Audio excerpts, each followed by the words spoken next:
The next thing, you didn't ask this one, but the people say Wahhabi. Catch yourself before you say that. Stop yourself.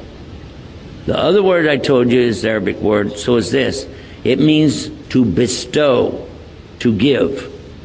Al-Wahhab, if you say Al-Wahhab, you must be very careful now. You just said Allah's name. Allah is Al-Wahhab. He is the bestower, the ultimate bestower. So you don't take Allah's name and play with it like that. What really happened over 200 years ago, there was a student of knowledge who memorized the Quran when he was not even a teenager yet. He studied all of the fiqh, jurisprudence of the Hanafi.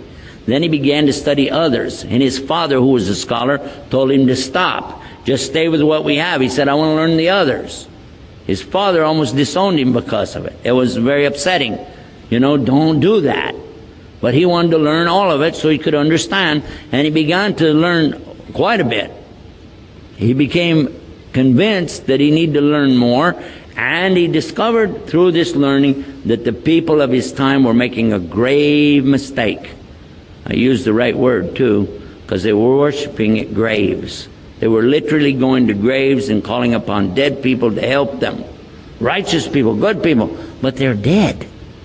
And even if they were alive, what could they do? They could only make dua for you. Nobody's got any magic. You ask Allah to solve these impossible situations and He can do it. And that's what he was telling the people. And some of those who were making money or getting good position in the community out of these grave worshiping deals took exception to his group because they came in and kicked over all of these monuments on these graves. And of course they had no evidence to support what they did, so instead of dealing with the rationale of why don't you look at what you're doing is wrong, instead they labeled his followers as Wahhabi. Why? Because they couldn't call him by his real name. His name was Muhammad, and they would have had to say they're Mohammedans. And no Muslim would do that anyway. So they call him Wahhabi because his father was Abdul Wahhab. So he was Muhammad ibn Abdul Wahhab, and he wrote a book called Kitab al-Iman. The book, if you read it and take the cover off and you don't know who wrote it, you'll say this is a great book. It's very good about the belief in Allah is one and the teachings that come with it. It's kind of like a workbook. It just has a few verses or something and then tells you to go look up the rest of it.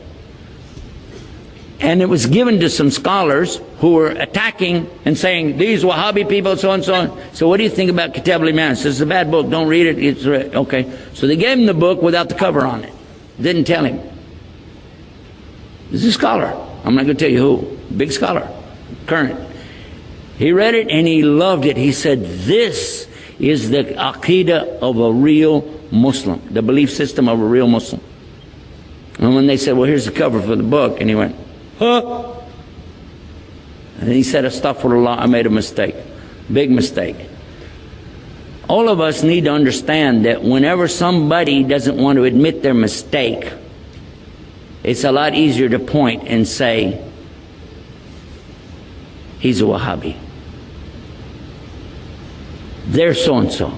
They're such and such. Rather than admit what, and we're going to go back and look again at what we said in our speech. The king has no clothes. Ooh.